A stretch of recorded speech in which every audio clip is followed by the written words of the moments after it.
Hey, happy Friday. Happy 2023. Happy soon to be year of the rabbit. Came into the office today and we had all the Lunar New Year celebrations. And a great welcome to Professor Orly Lobel of UC San Diego, and someone I've been eager to meet for a long time, aware of her scholarship, and so excited that her newest book, The Equality Machine, Harnessing Digital Tech for a Brighter, More Inclusive Future, available in all the usual places, but even showing up in airports and broader places of distribution, because although this is a book certainly built on deep academic research, it is a very accessible, certainly I'd say general public, or certainly expert general public, like a lot of our listeners oriented publication. So delighted to have her join me. Orly, before I jump into this book, one of the core things that was fascinating about this book is how broadly you range across so many sectors in taking a look at both the risks and the opportunities of how tech and data are being used. And I was just, amazed at the expanse of sectors, areas, and disciplines. But that's sort of been a bit of a hallmark of your, career. You are not sort of a niche data protection scholar, but you're certainly writing and doing scholarship in that area. Can you give us a little bit of the touchstones of the major areas where you spend time?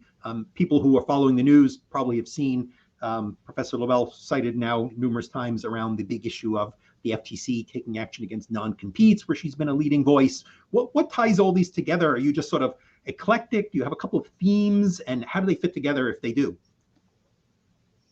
Thanks, Jules. Thanks for the nice introduction, and thanks for the question. Are you all over the place, or does it all fit together? And certainly in my mind, it all fits together, and certainly in my academic path, it really connects these issues of how do we create policy that has an impact for all our social goals, including equality and accessibility and distributional justice and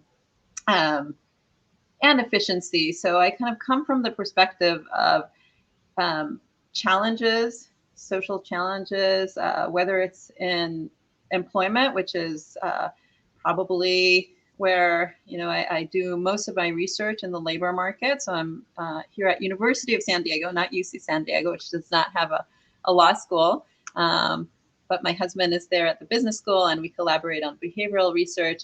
But here at University of San Diego, I'm the director of the Center for Employment and Labor Policy.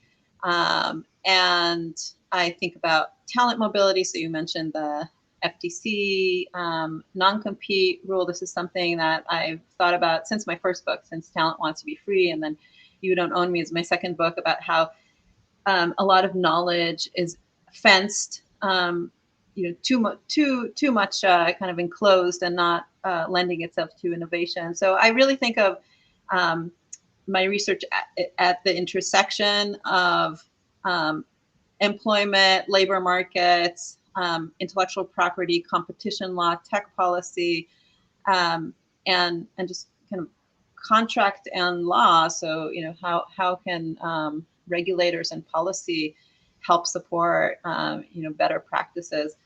So that's kind of a very broad way to say I take on issues that I care about, and definitely equality is something that I think is a thread that has always been in my research. And I think in kind of pragmatic ways, as a law professor who does experimental research and kind of brings methodologies from social psychology and economics and sociology, and kind of bringing it to bear to where we are with policy and just kind of how we debate about these issues.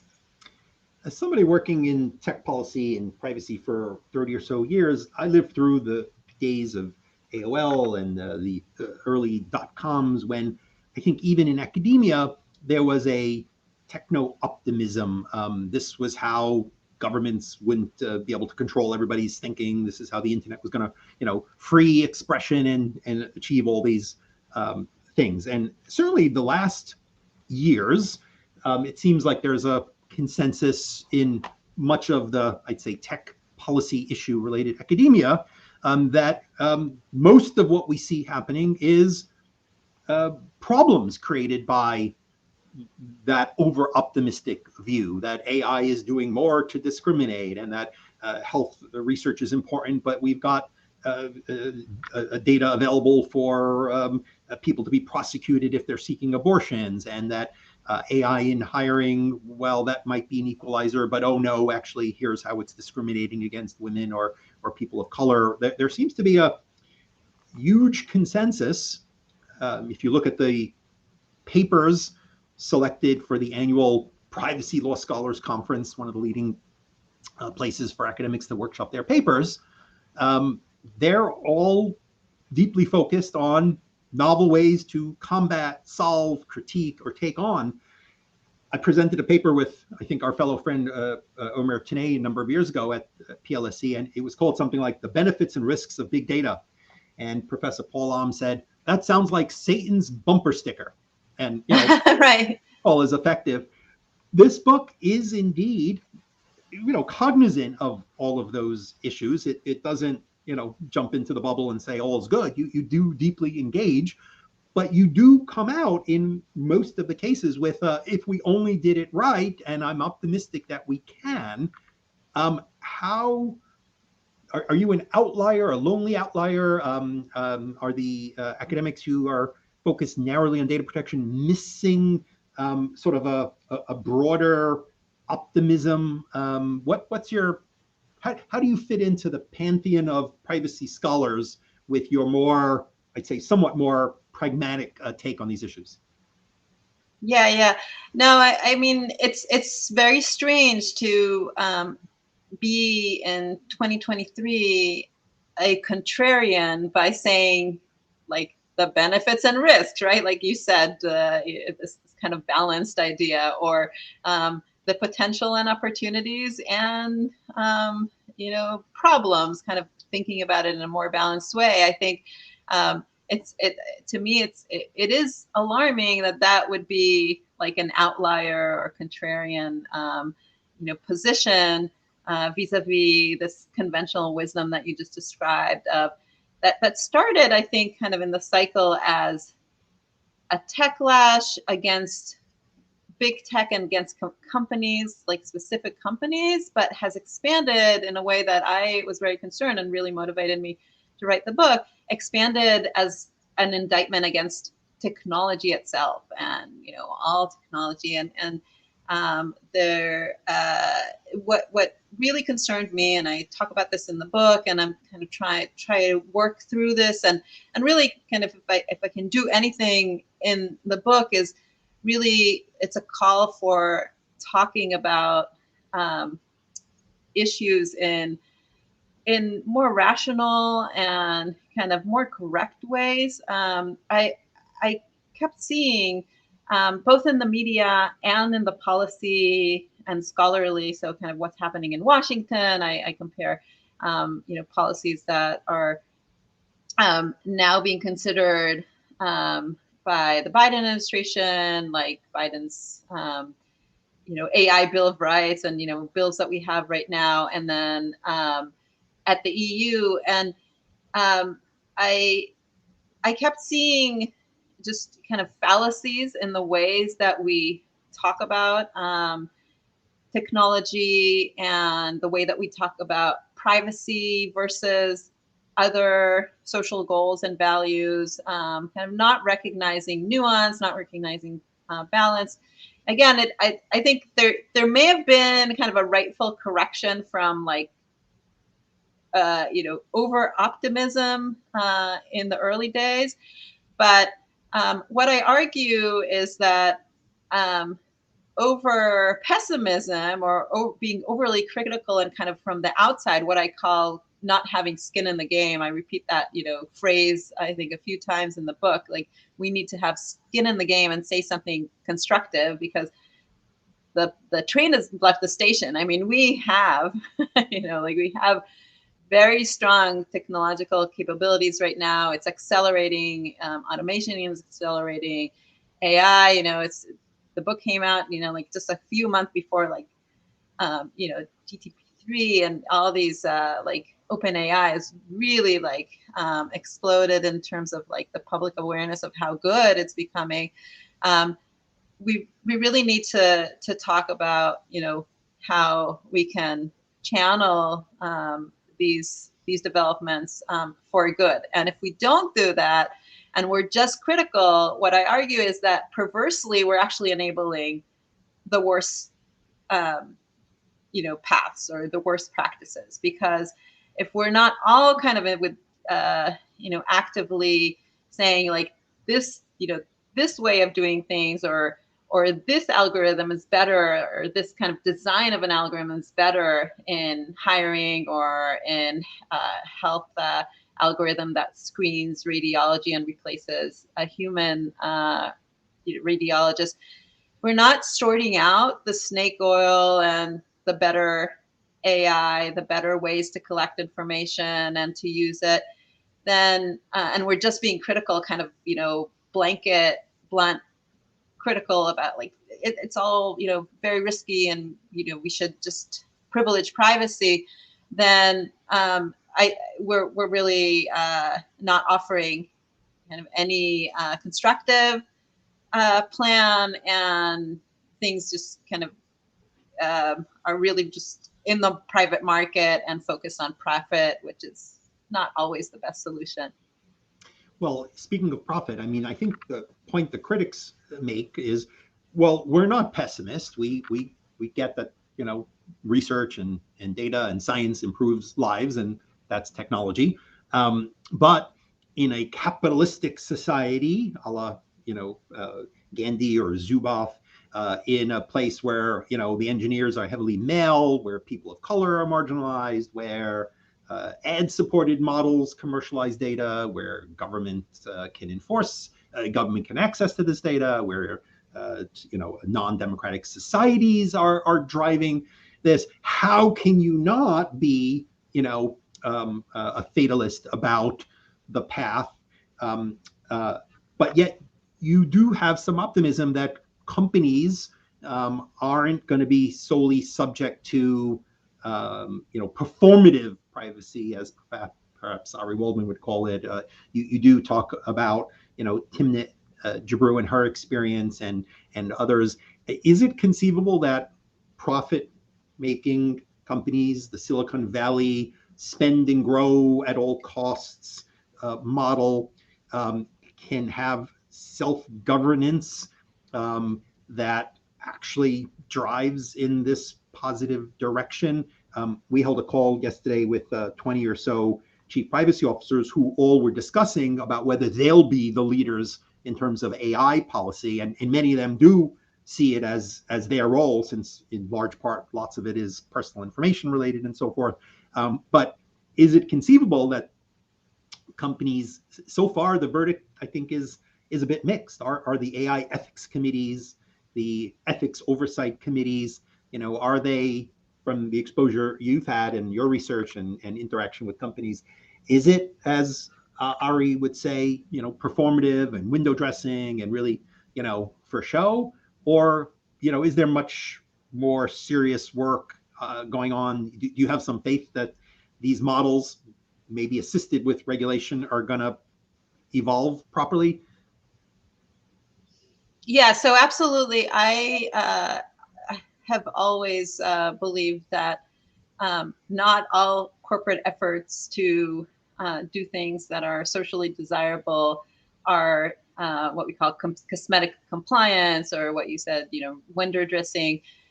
What I think is very important for us in kind of the public debates and policy spheres to do is to kind of figure out those zones where companies rational companies can view the win-win of striving for more diversity and equality and better accessibility and health, and whatever you bring in, like environmental responsibility and privacy, and where the breakdowns can happen. And I think that's the story of like all,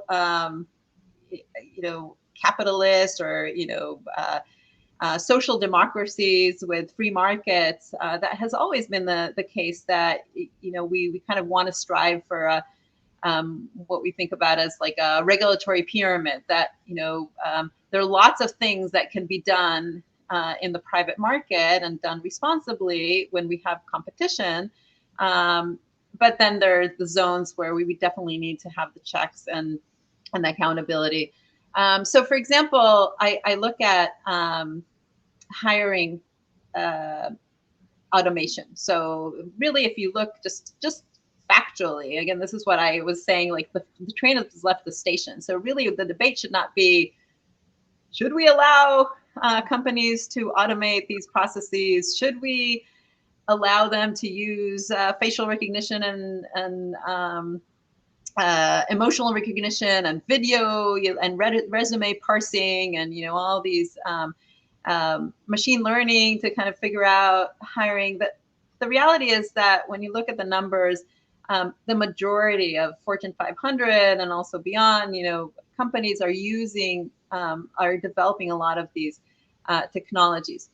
And working with both private industry and with government agencies, I actually think that most responsible companies really do want to diversify their hiring pool. The rational thing is to find the best talent, to promote the best talent.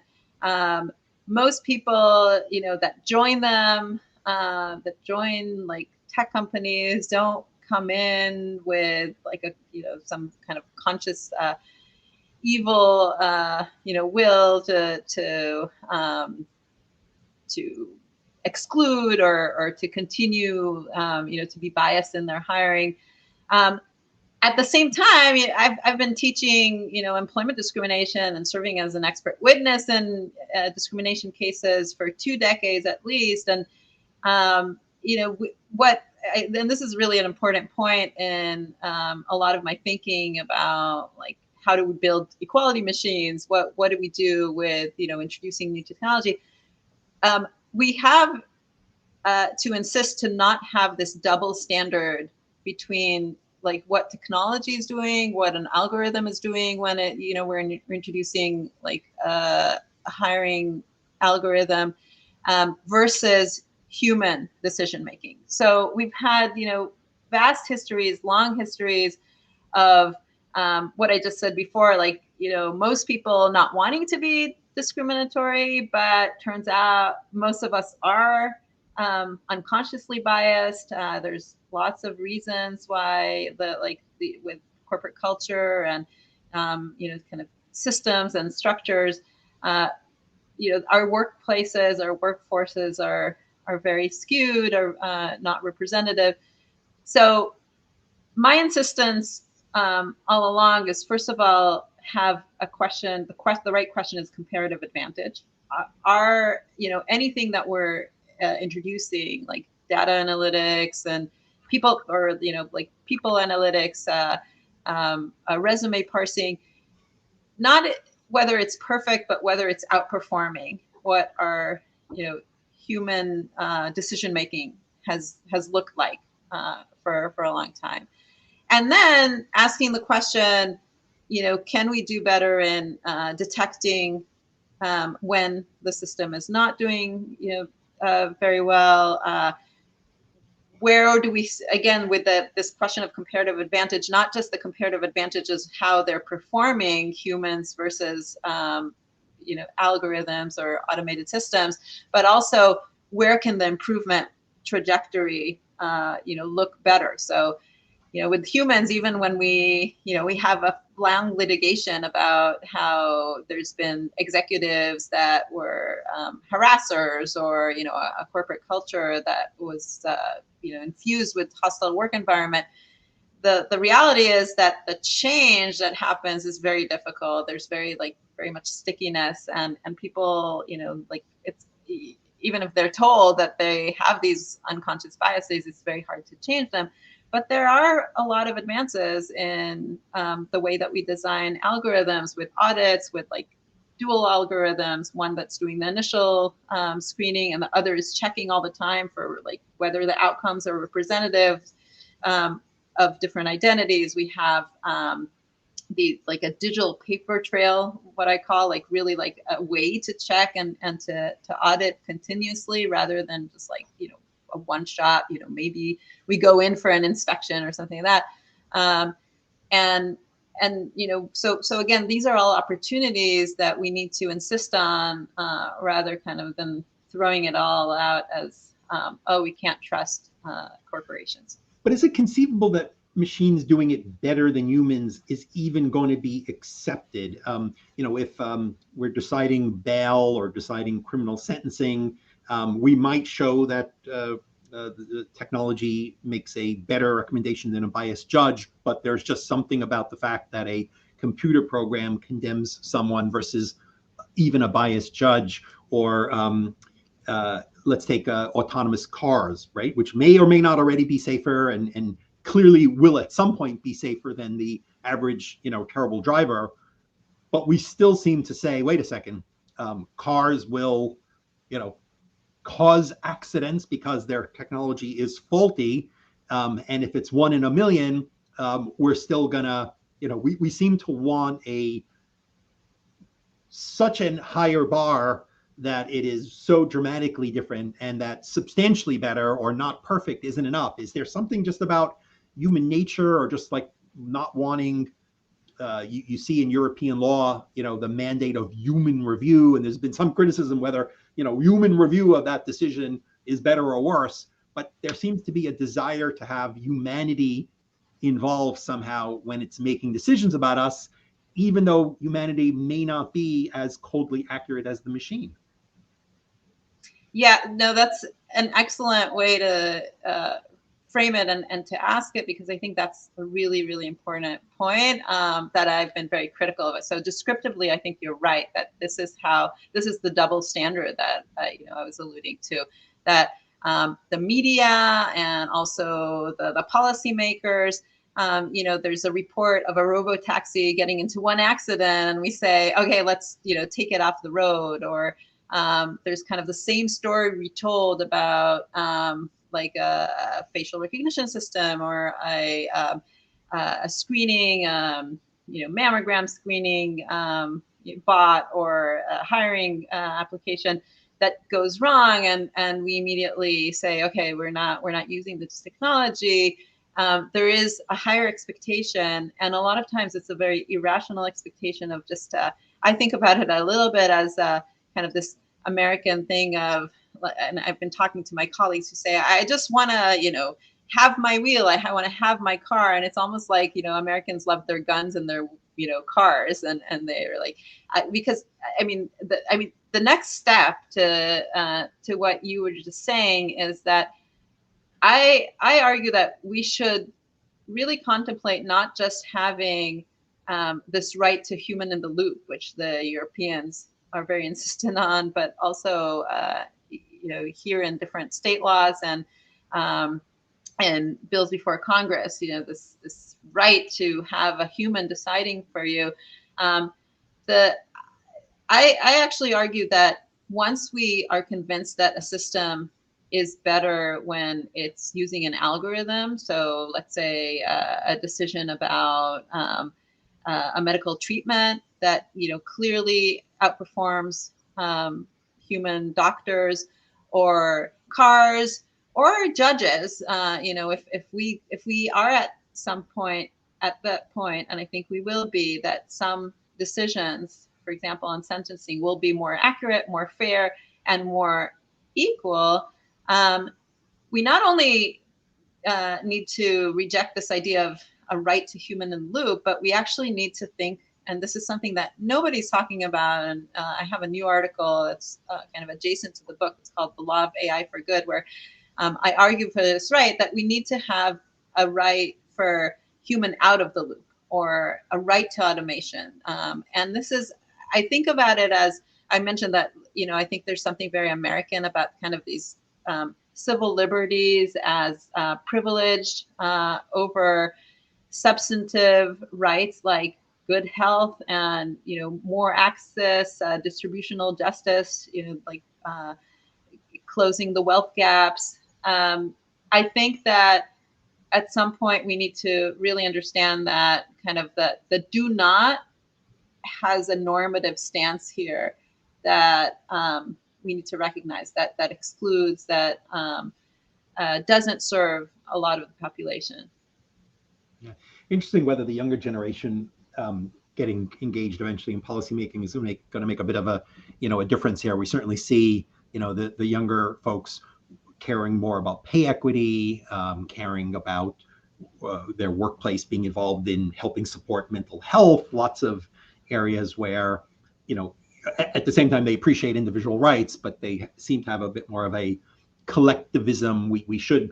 We'll pay more if it means combating climate change. A bit more of a right. I don't know if it's a European or a more of a social good mentality, as opposed to what we saw during the pandemic with all these sort of individual rights and freedoms against the collective.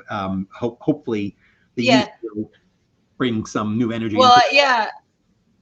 I do think that there's a generational thing here. I think that there's a role for government to be in this kind of business of educating about the right kind of AI trust. So not over trust, but not also under trust, and kind of just so one of the things that I argue as a behavioral researcher is that how 30 years ago, 40 years ago, insights like Kahneman and Tversky and the behavioral economics stuff, how we are irrational and sometimes cognitively fail, all of those insights were used by private markets, but there wasn't that sense that actually we need that as a society, these insights, when we're designing policy, when we're helping just the general public citizens make decisions about their health, about their pensions, and then like only a few decades later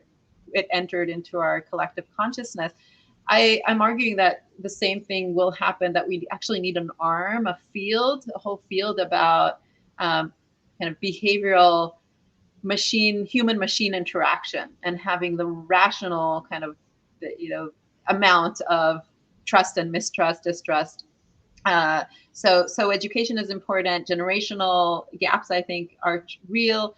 And then the other part is that there are a lot of like cultural differences. So in the book, I traveled to Japan and Korea and kind of asked why have those countries and citizens of those countries, been more comfortable with bringing in a robot into their home and thinking about robots as intimate partners, sexual partners, family members, all of these things that here we're quite skeptical about. And I think, that's some of it is definitely our future too.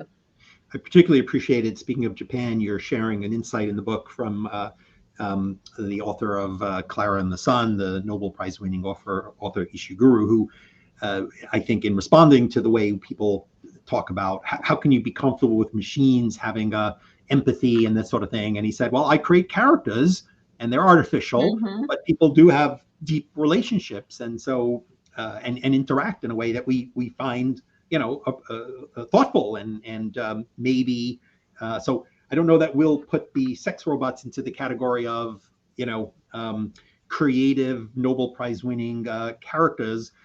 But it was sort of why not, Jules? All right, let's go there. But it was really it was quite an eye-opening concept. We've seen, is it our friend Ryan Kalo or others who push back at anthropomorphizing robots because we'll share personal information with them, as opposed to, this is a computer, it belongs to Google. If I talk, it will make, use will be made of my data by a mega, corporation. And so don't make them cute and funny, make them scary, or make them, reflect the concerns that we have. But I think maybe that reflects sort of just more concern that you cannot trust I guess I trust this author, or at least I don't believe his characters are, going to be monetizing, my life. And so certainly having those guardrails so that we can have the trust that we need to be intimate with technology, whether it's the sex robot or whether it's the employer or college. We want those institutions supporting mental health, but how can we, engage if we're worried that what we divulge to our employer or at the university level can be used against us. We are at 12:30. I could ask you 100 other things. I urge folks to read. Don't just listen to this talk. There's so much more here that we didn't scratch our surface into. I love finding good examples from Torah and Talmud and sort of, Judaic studies that can give us insights. And so I really loved your examples of King Solomon's throne and the sort of robotic embellishments and some of the reality that some of these issues have been part of our history for generations. So please, folks, take a look at the Equality Machine. I think you'll be hearing a lot more about it. An optimistic book, but one that deals deeply with the concerns and has some very practical ideas, such as public-private partnerships that would actually help us ensure that the auditing and the examination and the holding companies to account is done in a way that is credible and accountable.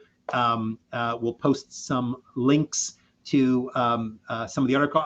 And the article you mentioned, the right to a non-human decision, is that actually out already? Because that sounds like exciting. I'm actually going to post it on SSRN probably next week, and it's just going out now to the law reviews, the Law of AI for Good. But yeah, I would love to hear from all readers, continue the discussion. Really the purpose of writing such a broad book that goes into, all our aspects of our lives was to go out there and talk to people at the frontiers, researchers from academia. I traveled to MIT and Stanford and designer and Japan and Korea and Europe and Israel. We didn't even talk about Israel that we just came back from, and just find those examples that really push us and challenge us to question the conventional wisdom and what we're fed